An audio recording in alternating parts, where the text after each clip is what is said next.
Okay, well, let's talk about who Jesus is. And I want to start by telling you that he's the man, Messiah, according to 1 Timothy 2:5. There's one God, that's the Father.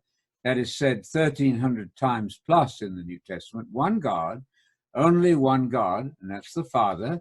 And there's one Lord Messiah, Jesus, the man, Messiah, Jesus. He's the Son of God. So let's get that straight.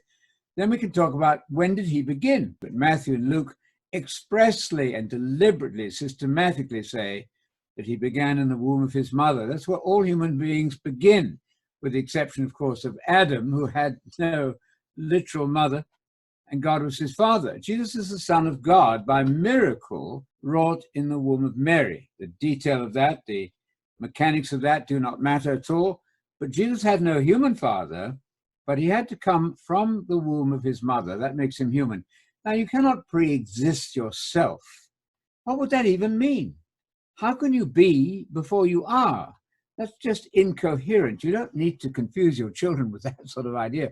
No, he began in the womb of Mary, and he cannot be older than his own ancestor. That's incoherent. But you can't be older than your ancestor. Jesus was the son of David. He had to be the son of David to qualify to be the Messiah.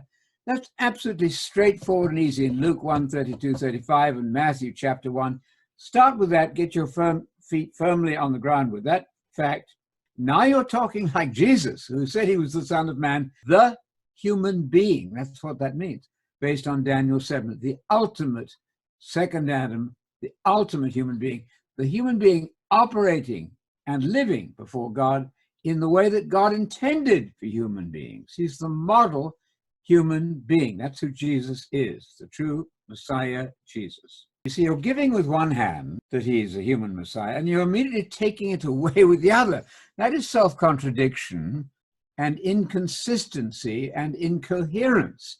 You cannot be a genuine human being if, in fact, you don't start in the womb of your mother, in this case, Mary. Jesus did not come through the womb. He didn't come into the womb from outside heaven. He began by a begetting. That means a coming into existence, Matthew 1:20, a begetting by the Father. The Father's miracle wrought in the womb of Mary. That's how he came into existence. You can't come into existence before you come into existence.